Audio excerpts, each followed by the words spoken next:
제목을 따라해 봅시다. 믿음으로 큰 그림을 그리자. 다시 한번 믿음으로 큰 그림을 그리자.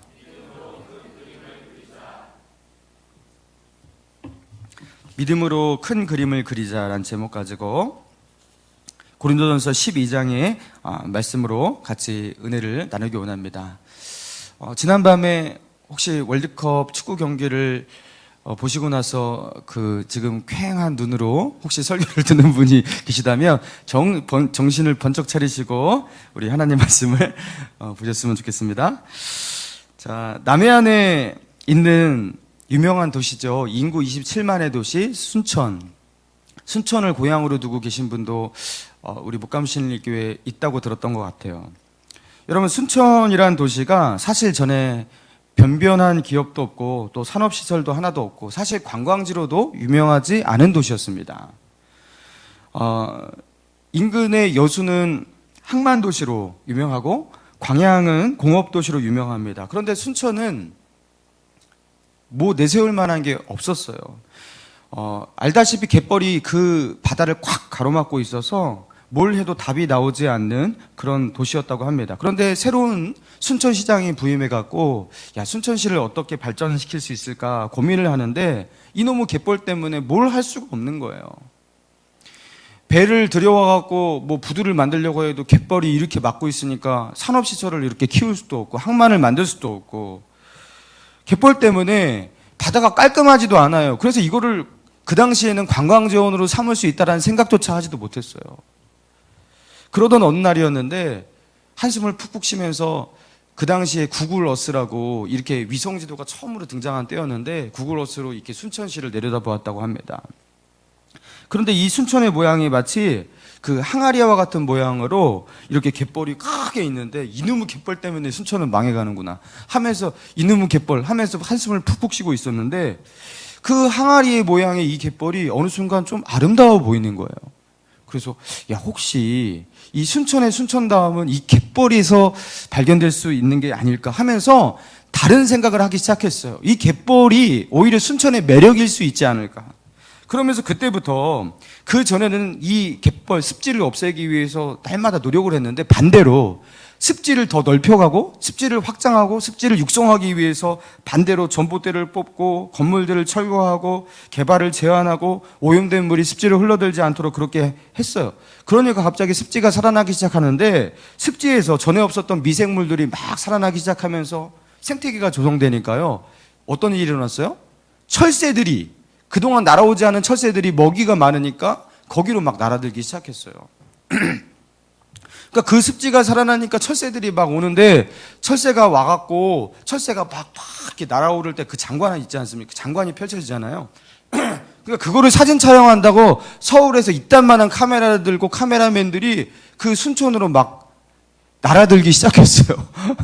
그러면서 순천이 오는데 거기서 그 갈대가 이렇게 있지 않습니까? 그러니까 그 갈대가 멋있다고 이제 소문이 나갖고 서울에서 사진기사가 아니라 그냥 관광 차원에서 사람들이 갈대숲을 보겠다고 사람들이 오게 되었어요. 그러면서 순천이 관광도시로 그렇게 거듭나게 되었다라는 것이죠.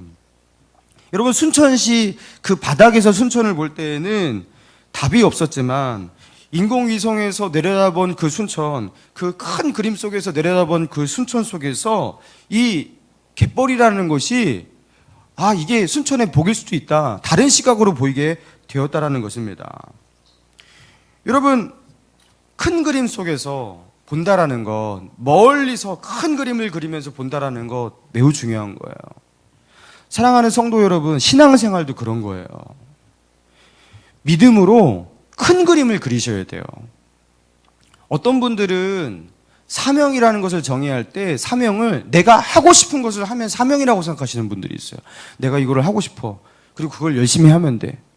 또 내가 그냥 이것을 잘해. 그러니까 내가 잘하는 것을 그냥 하면 돼. 이게 사명이라고 생각하시는 분들이 있어요. 여러분, 그러나 사명이라는 것은 그런 게 아닙니다. 내가 하고 싶은 것을 하면 되고 내가 잘하는 것을 하면 되면 그게 사명이 아니에요. 사명은 무엇입니까? 하나님 나라에서 하나님이 보실 때 절박하게 하나님이 필요로 하시는 것, 그것을 채우는 것이 사명입니다. 그렇지 않나요? 교회에서 아무도 하지 않는 일이 있어요. 근데 나의 저 일 못해. 그죠? 나는 저거 일 하기 싫어. 그러면은 나는 그냥 내가 하고 싶은 것 하면 돼. 여러분, 그게 사명 아니잖아요. 그죠? 아무 일도 저 일을 하지 않아. 그럼 내가 그거 못할지라도 내가 부족하지만 내가 그 일 해보겠습니다. 여러분, 여기서 사명자가 나오는 거예요. 그러니까 하나님 나라의 큰 관점, 하나님의 필요를 이해하는 이런 큰 그림을 그리지 못하는 사람은요, 올바른 사명자가 될 수가 없는 것입니다. 그래서 하나님 나라의 큰 그림을 그리지 못하는 사람은 하나님이 주신 적도 없는 사명을 가지고 사명자라고 살아갈 수도 있어요. 여러분, 그리고 이것은요, 교회에서 성도와 성도들이 관계를 맺고 교제를 할 때에도 큰 그림이 필요한 거예요. 여러분, 성도와 성도가 만난다라는 것, 그것은요, 큰 그림 속에서 이해해야지 가능한 것입니다.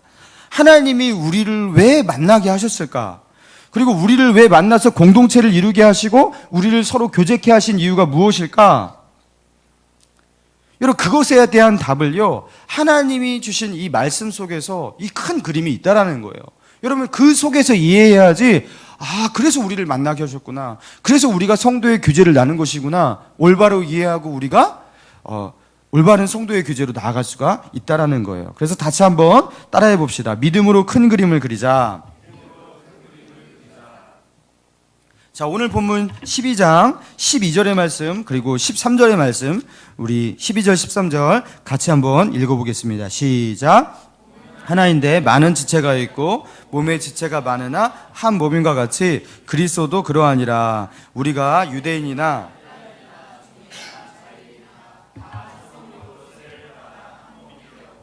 다 한 성령을 마시게 하셨느니라. 아멘. 자, 보세요. 성경이 얼마나 큰 그림을 가지고 성도를 정의하고 있는지, 그리고 성도와 성도와의 관계를 연결시키고 있는지 성경에서 말하는 큰 그림을 보자라는 거예요. 여러분, 13절에 이렇게 말하고 있어요. 우리가 유대인이나 헬라인이나 종이나 자유자나 다 한 성령으로 세례를 받아 한 몸이 되었고, 이렇게 말합니다. 여러분, 한 성령으로 세례를 받아 한 몸이 되었다, 이렇게 말해요. 여러분, 영혼이 하나인데 육체가 두 개인 인간이 없잖아요. 그죠? 영이 하나이면 몸도 하나인 거죠? 자, 우리가요, 한 성령을 소유하고 있다라는 거예요. 한 성령. 하나님의 영이신 한 성령, 그러니까 내 안에 계신 성령님과 우리 집사님의 안에 계신 성령님이 다른 성령이 아니라 똑같은 성령님인데 내 안에도 계시고 집사님 안에도 계시고 동일한 성령을 우리 안에 같이 모시고 있는 거예요. 그러니까 우리는 몸도 하나일 수밖에 없다라는 거예요. 아니, 몸은 여기 몸 있고 여기도 몸이 있는데요? 아니요. 교회라는 예수 그리스도를 머리로 하고 우리는 각자의 몸의 지체를 구성하면서 우리의 몸은 하나라는 거예요. 자, 그리고 20절과 21절을 같이 한번 읽어보겠습니다. 20절, 21절 시작. 이제 지체는 많으나 몸은 하나라. 눈이 손더러 너는 쓸데가 없다 하거나 또한 머리가 발더러 내가 너를 쓸데없다 하지 못하리라. 여러분, 몸은 여러 지체로 구성이 되어 있잖아요. 몸은 하나이지만 여러 지체가 있잖아요. 그래서 손가락도 있고 발가락도 있고, 그렇죠? 눈도 있고 코도 있고, 이게 다 지체를 이런 걸 부르는 거 아닙니까? 자, 그런데 머리가 발달아. 넌 쓸데없는 것 같아. 넌 좀 지저분한 것 같아. 맨날 너한테 냄새가 나는 것 같아. 봐라. 이렇게 말하지 않잖아요. 그러니까 꺼져줄래? 이렇게 하지 않잖아요. 그리고 그 발이 머리더러, 야, 너는 맨날 그 위에서 그렇게 굴림만 하고 그 고상한 것만 하고 나처럼 이렇게 밑에서 꾸준히 일 하지 않고 꼴보기 싫어 하면서 이렇게 공격하지 않잖아요. 왜 그렇습니까? 왜 서로 이렇게 하는 일이 다르고, 그쵸? 어떤 거는 좀 고상한 것도 하고, 어떤 것은 좀 위에 있고, 어떤 것은 밑에 있는데, 서로가 서로를 공격하지 않고, 이렇게 서로 이렇게 잘 지내고 있는 것입니까? 한 몸이기 때문에 그런 거예요. 한 몸이기 때문에 서로에 대해서 그렇게 부정하거나 공격하거나 이런 게 무의미한 겁니다. 그냥 네 일이 내 일이고 내 일이 네 일인 거예요. 여러분, 그래서 25절의 일이 가능한데요. 자, 25절부터 27절까지 읽습니다. 시작. 몸 가운데 분쟁이 없고 오직 여러 지체가 서로 같이 돌보게 하셨느니라. 만일 한 지체가 고통을 받으면 모든 지체가 함께 고통을 받고 한 지체가 영광을 얻으면 모든 지체가 함께 즐거워하느니라. 너희는 그리스도의 몸이요 지체의 각 부분이라. 자, 몸 가운데서 분쟁이 일어나는 일이 없대요. 마치 내 손과 내 왼손과 오른손이 싸우는 일이 없듯이 싸우지 않는데요. 오히려 어떻게 합니까? 여러분, 왼손에 있는 손가락 하나가 다쳤어요. 여기 새끼 손가락 하나가 다치면 어떻게 해요? 이 손가락 하나를 치유하기 위해서 어떻게 합니까? 이 오른손이, 그쵸? 막 찾잖아요. 그죠? 찾아갖고 밴드를 구하고, 그쵸? 반창고를 손으로 자르고, 그리고 자르다가 혹시나 이 손이 베일지라도 그것을 감수하면서 이 손을 치유하기 위해서 모든 것을 동원하면서 일한다고요. 그 하나를 처리하기 위해서 나의 시신경, 나의 발, 나의 몸이 다 움직인다고요. 철저히 협력한다고요. 여러분, 이게 유기체 아니겠습니까? 여러분, 교회와 교회의 구성원은 이런 유기체라는 거예요. 한 몸을 구성하고 있는 유기체라는 거예요. 여러분, 그래서 이 유기체 속에서는요, 서로 시기 질투도 없습니다. 목사님, 누군가가 그래요. 목사님의 눈은 어쩜 그렇게 이쁘고 그렇게 크고 아름답습니까? 이렇게 누군가가 말하면 그 소리를 귀가 들었어요. 기분 상당히 나빠요. 막 다른 기관들이 막 시기하고 질투하고, 여러분 그렇게 하나요? 손가락이 갑자기 와서 눈을 팍 찔러버리고 그러나요? 여러분, 그런 일 없잖아요. 지체 중에 어느 하나가 칭찬을 받는다라는 것, 그걸 시기할 이유가 없는 것이 나의 몸이기 때문에, 여러분, 우린 하나이기 때문에 같이 기뻐하게 되는 거예요. 여러분, 26절의 말씀이 그런 겁니다. 만일 한 지체가 고통을 받으면 모든 지체가 함께 고통을 받고, 한 지체가 영광을 얻으며 모든 지체가 함께 즐거워하느니라. 우리가 하나라는 것을 올바로 인식을 하고, 우리가 하나라는 것이 정말 우리 안에 공유가 되고 하나된 마음을 가지게 될 때, 여러분, 시기하고 질투하는 일이 일어날 수가 없습니다. 다른 사람이 잘 되는 것이 내가 잘 된 것 마냥 너무나 기쁜 일이 되는 거예요. 누군가가 영광을 받으면 내가 영광을 받는 것과 똑같은 거예요. 누군가가 칭찬을 받으면 내가 칭찬을 받는 것과 동일하게 기쁜 거예요. 누가 아프면 내가 아픈 것 같은 거예요. 할렐루야.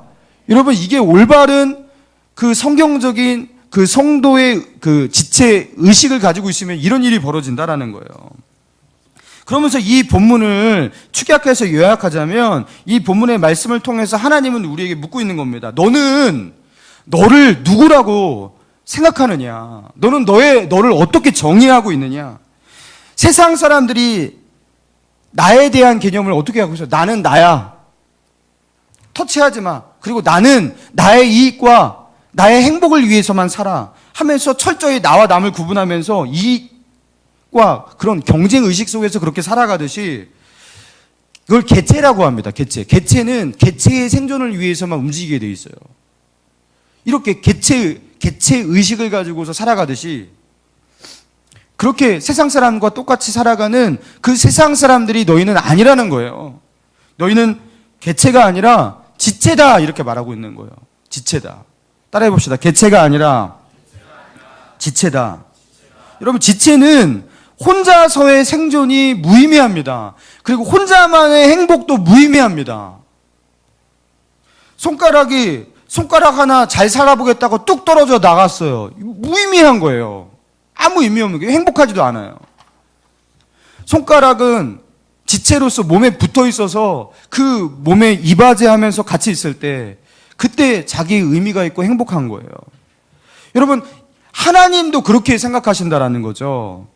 우리가 주님을 머리로 하는 각 지체로서 자기의 위치를 가지고 있으면서 주님의 몸된 교회를 세워가는 개체가 아니라 우리는 지체예요.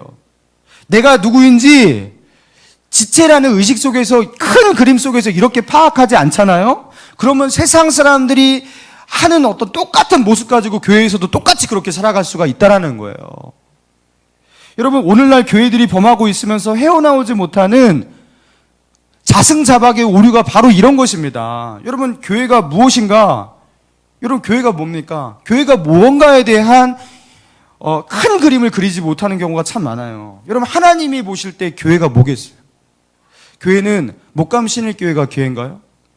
물론 목감 신일교회는 지교회라고 해요. 이거를 하나의 지역 교회입니다. 그런데 하나님이 보실 때 진정한 교회란 무엇이냐면, 예수 그리스도를 주로 고백하는 성도들의 공동체예요. 그러니까 예수 그리스도를 주로 섬기는 성도들의 공동체인데, 이것은 지역으로 한정될 수가 없어요. 이거는 어떠한 건물이라든가 교회의 이름으로 한정될 수가 없어요. 이거는 심지어 나라와 민족으로 구별되고 구획될 수도 없어요. 예수 그리스도를 주로 고백하는 성도들의 모든 무리, 여러분, 이게 교회예요. 하나님의 입장에서 이게 교회예요. 그런데 교회라는 그림을 너무 작게 그리는 거예요. 어떻게 그리냐면 너무 교회는 내 교회, 우리 교회 이렇게 작게 그리니까 어떻게 됩니까? 나의 교회에, 내가 출석하는 교회의 부흥을 위해서 다른 교회의 어떤 불행이라든가 그 교회의 사정에는 조금도 신경을 쓰지 않아요. 크리스찬의 그 사회적 이미지가 어떻게 새겨지든지 상관없어요. 우리 교회의 행복과 우리 교회의 안정을 위해서라면 사회에서 어떻게 우리 교회를 바라보고 하든지 상관없어요. 그들에게 교회는 무엇입니까 도대체? 하나님이 생각하시는 교회 개념과 너무나 차원이 다른 교회 개념을 가지고 나름의 교회 생활을 하고 있는 거예요. 여러분, 교회가 뭔지 이해하는 큰 그림이 없기 때문에, 하나님의 나라라는 큰 그림을 그리지 못하는 크리스찬 때문에 여러분, 교회는요 굉장히 큰 아리를 하고 있습니다. 사도 바울은요 오늘 이 본문의 말씀을 통해서 고린도 교회 성도들에게 이것을 깨우치고 있는 거예요. 이놈들아, 너희가 왜 자기 잘났다고 싸우고 남들을 인정하지 않고 갈등하고 그러는 줄 아느냐? 여러분, 사도행전 1장에 보면요, 나는 바울 파라, 나는 게바 파라, 나는 그리스도 파라, 막 이러면서 그 아볼로 파라 하면서 막 파당이 나눠갖고 서로 싸우고 자기 잘났다고, 내가 배웠던 나의 스승이 더 위대하다고 하면서 그렇게 싸우는 일들이 벌어졌거든요. 그런 그들을 향해서 사도 바울은 말하고 있는 겁니다. 너희가 성도가 되어서 교회를 이루었다라는 것은 성령으로 하나의 몸이 되었다라는 뜻이야. 하나를 이루기 위해서, 하나됨을 이루기 위해서 애쓰는 게 아니라 이미 너희는 성령 안에서 하나란 말이야. 너희가 싸우는 거, 갈등하는 거, 자기 잘났다고 서로 이렇게 경쟁하는 거 무의미한 거야. 너희는 예수 그리스도 안에서 그냥 하나야. 제발 눈을 떠서 하나님이 보시는 그 눈으로 큰 그림 속에서 너를 보고 우리를 보고 교회를 보고 서로를 그렇게 보라고 그렇게 말하고 있는 것입니다. 여러분, 이렇게 큰 그림 속에서 하나님의 눈으로 이 땅을 바라보면서 우리가 살아가잖아요. 여러분, 이렇게 큰 그림을 가지고 살아가는 사람은요 이타적으로 살 수밖에 없어요. 큰 그림을 그리니까 여기저기 보이니까, 그죠? 자기만을 위해서, 개체의 생존을 위해서 살지 않으니까 여러분, 이타적으로 살면서 좀 세상 사람들이 볼 때 바보 같아, 자기 밥그릇 챙기지 못하는 바보 같은 어떤 모습이 보일 수가 있습니다. 여러분, 저는요 교회가 욕먹지 말아야 되고 주님의 이름이 거룩히 여김을 받아야 된다라는 그런 생각, 내가 목회를 하고 내가 이 사역을 한다라는 것은 하나님의 교회를 세우는데, 그 하나님의 교회라는 것은 단순히 목감 신일 교회를 세우는 것이 아니라 하나님 나라의 그 교회를 세우는 것이 내가 해야 할 일이라는 그 생각 때문에 저는 상당히 많은 고민을 하면서 목회를 하고 있어요. 그 중에 하나가 뭐냐면, 이렇게 아파트 이제 목감에 이렇게 입주를 하잖아요. 입주를 할 때 그 입주자 뭐 점검이라든가 막 그런 거 할 때 사람들이 많이 오잖아요. 그러면 저도 가서 목감신일교회를 알리면서 막 전도를 하고 싶었어요. 천막도 치고 막 하면서 우리 교회 오세요 하면은 그 중에서 몇 명이라도 건질 거 아니에요. 그래서 그렇게 하고 싶었어요. 그래서 가려고 갔거든요. 근데 천막이 너무 많이 쳐 있는 거예요, 교회마다. 근데 거기서 목감신일교회 천막을 하나 더 쳐버리면 이게 상당히 좀 보기 안 좋아 보이는 거예요. 이게 어떤 모습이냐면, 신자들의 눈에 볼 때에도 교회끼리 경쟁하는 모습들, 이런 모습들이 좀 그렇게 보이고, 이게 불신자의 눈에는 얼마나 더 심하겠습니까? 그러니까 저는 어떤 결정을 했던 거냐면, 우리 교회라도 좀 빠져주자. 우리 교회가 조금 작은 교회고 그렇지만 여기에다가 우리라도 하나 더 치면은 이거 조금 안 되겠다. 주님의 나라를 위해서 우리가 플러스 알파의 무언가를 하지 못할지언정 최소한 주님의 나라의 그 교회에 좀 먹칠하는 일은 하지 말아야지 하면서 저는요 나름대로 참고 또 선택하고 그런 일들을 하고 있는 거예요. 여러분, 이렇게 살면요, 너 그렇게 고상한 척하고 폼 잡고 그렇게 살면서 잘 될 수 있나 보자, 누군가는 이렇게 비아냥거릴 수 있습니다. 실제로 그런 일이 일어날 수가 있어요. 근데 저는요 진심으로 믿고 있는 게 무엇이냐면, 하나님이 아신다요. 하나님이 아시잖아. 하나님이 내 마음 아시고 하나님의 나라를 위해서 이런 결정을 하고 그렇게 하나님의 나라를 위해서 내가 신중하게 살아가는 거 하나님이 아시는데 하나님이 인정해 주시는 사람 어떻게 그 사람이 쓰임받지 못하겠냐라는 거예요. 그리고 하나님의 뜻대로 하나님 나라의 큰 그림을 그리면서 나아가는 그 교회가 어떻게 쓰임받지 못하겠냐라는 거예요. 여러분, 큰 그림을 그리면서 올바른 방향을 잡고 살아가는 사람은요, 하나님이시는 독특한 감화력이 있다고 저는 믿습니다. 큰 그림을 그리고 있는 사람은요, 말로 표현할 수 없는 그 삶 가운데 나오는 어떤 호소력이 있어요. 사람을 감화시키고 그들을 영적으로 설득하는 설득력이 있습니다. 여러분, 그래서요, 결국에 큰 그림 그리는 사람은 주님 나라를 위해서 더 큰 것을 하게 되는 거예요. 여러분, 조지 뮬러가 그러했어요? 여러분, 조지 뮬러가 무슨 사역했습니까? 고아원 사역했죠. 근데 조지 뮬러가 왜 고아원 사역을 했냐? 왜 그 사역을 했고 그것을 계속했을까? 그 이유가 단순하지가 않았어요. 여러분, 그 조지 뮬러의 일기의 일부분을 제가 읽어드릴게요. 가난하기 짝이 없는 내가 누구에게 도움을 청하지 않고 오직 기도와 믿음으로 고아원을 설립해서 이끌어 간다면 주님의 은총에 힘입어 아직 회심하지 않은 이들의 양심에 거룩한 역사의 실체를 보여주는 증거를 제시할 수 있을 것이다. 게다가 하나님의 자녀에게는 신앙을 굳세게 하는 도구가 될 수 있다. 이것이 고아원을 세우려는 가장 큰 목적이다. 이 사역의 가장 중요한 목표는 나를 비롯해서 나와 함께하는 이들이 누군가의 도움을 구하지 않고 오직 기도와 믿음만으로 아이들의 모든 필요를 채우시는 하나님을 경험하게 하고 이를 통해 그분이 여전히 신실하게 우리의 기도를 들어주신다는 사실을 널리 알리는 데 있다. 지금 잘 이해하셨는지 모르겠지만 이 말의 핵심 내용이 무엇이냐면요, 아직 예수를 믿지 않고 회심하지 않은 이들에게 하나님은 우리의 기도를 들으시고 우리의 필요를 채우시는 살아계신 하나님이라는 것을 오직 기도만으로 무릎으로 내가 증명해내겠다라는 거예요. 그래서 그들로 하여금 하나님이 살아계신 그 실체를 보여주겠다라는 거예요.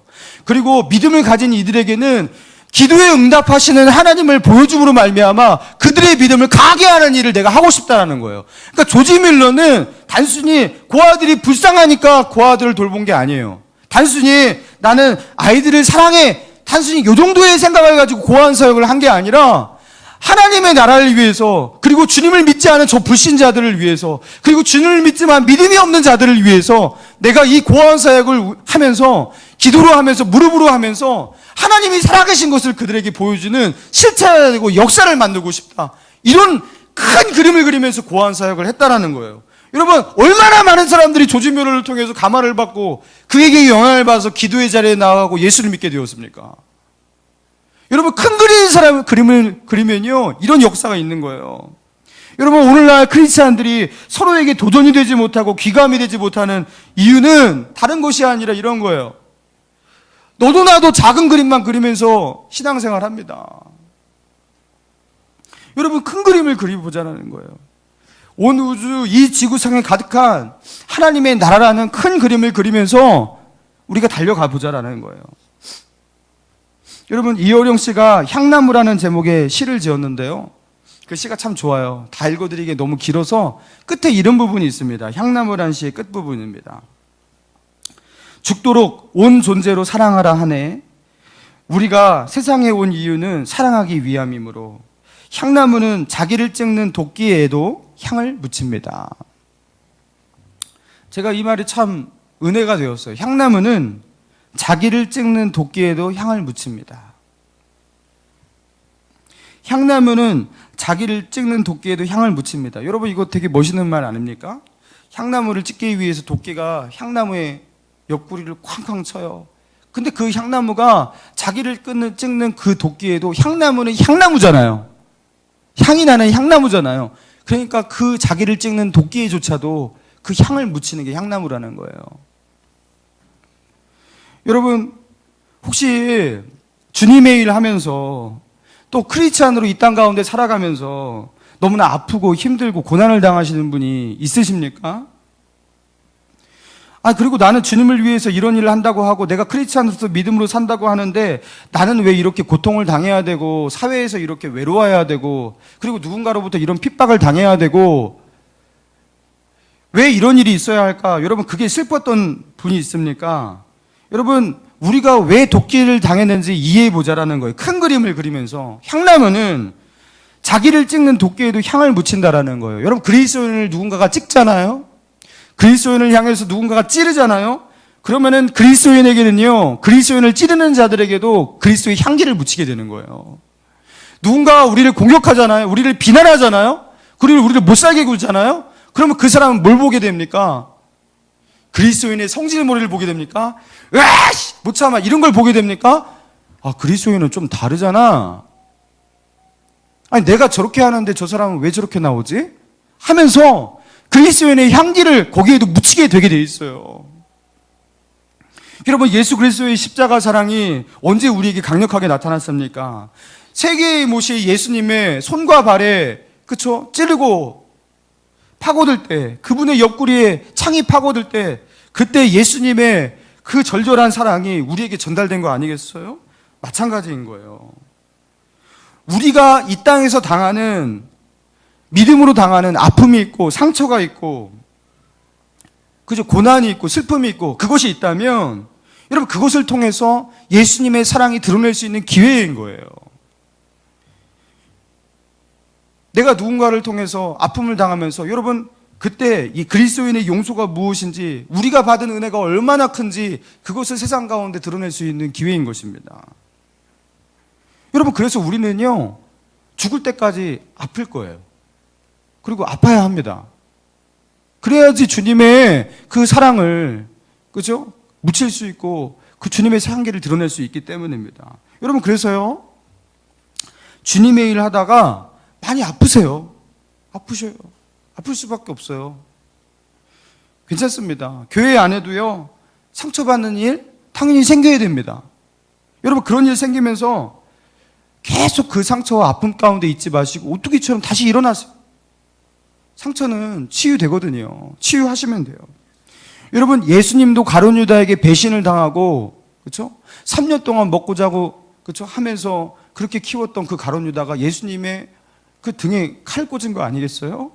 예수님도 그런 배신을 당했는데 여러분이라고 안 당하겠습니까? 배신도 당하세요. 서운한 일도 겪으세요. 큰 그림 속에서 주님의 나라를 세워가기 위해서, 주님의 교회를 세워가기 위해서, 하나님 나라의 아름다운 공동체를 만들어가기 위해서, 그러기 위해서는 이런 일들이 있을 수밖에 없고 이것을 감수하는 누군가가 있어야 할 수밖에 없다라는 큰 그림을 그리면서 그 일들을 감당하는 거예요. 여러분, 루스드라에서 바울이 사람들에게, 그 유대인들에게 붙잡혀갖고요, 돌에 맞았는데, 돌에 맞아갖고 어떻게 됐습니까? 쓰러서 죽은 줄을 알고 사람들이 저기 성 밖에다가 들에다가 버렸어요, 바울을. 근데 하나님이 다시 그를 기적적으로 살리신 것인지, 그를 다시 이렇게 실신해서 기절했다가 다시 일어난 것인지, 그거 다시 일어났어요. 그리고서 어떻게 했는지 아십니까?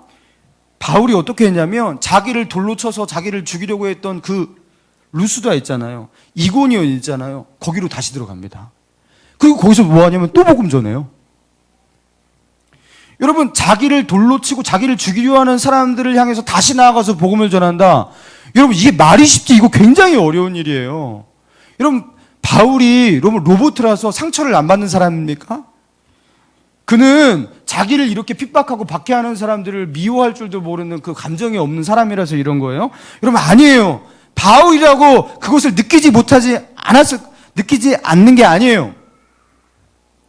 바울은 어떻게 해서 자신을 돌로 치는 사람들을 향해서 다시 나아가서 그들에게 복음을 전할 수 있었어요? 바울은 그렇게 생각한 것입니다. 내가 하나님의 나라를 위해서라면, 그리고 복음을 전하기 위해서라면 나는 이렇게 핍박당할 수밖에 없어. 내가 주님의 나라, 이 복음 전하는 이 사역 감당하기 위해서라면 내가 이렇게 돌에 맞는 것, 이거는 피할 수 없는 사역이야 하면서 바울은 큰 그림을 그리면서 이 사역들을 감당하고 있는 거예요. 하나님, 나는 주님을 위해서 일하는데 왜 사람들은 돌로 나를 칩니까? 안 할 거예요. 못 할 거예요. 하지 않을 거예요. 이렇게 하지 않고 바울은 이런 큰 그림을 그리고 있기 때문에 이 사역을 포기하지 않고 지치지 않고 지속할 수 있었던 것입니다. 사랑하는 목감신의 성도 여러분, 믿음으로 큰 그림을 그리시기 바랍니다. 하나님이 내게 주신 사명이 무엇인지, 내가 교회의 일원이 되었다라는 것이 무엇인지, 하나님께서 내 인생을 주시고 이 인생 가운데 그 삶을 허락하신 그 이유가 무엇인지 큰 그림을 그리면서 믿음으로 승리하는 저와 여러분 되기를 주님의 이름으로 축원합니다.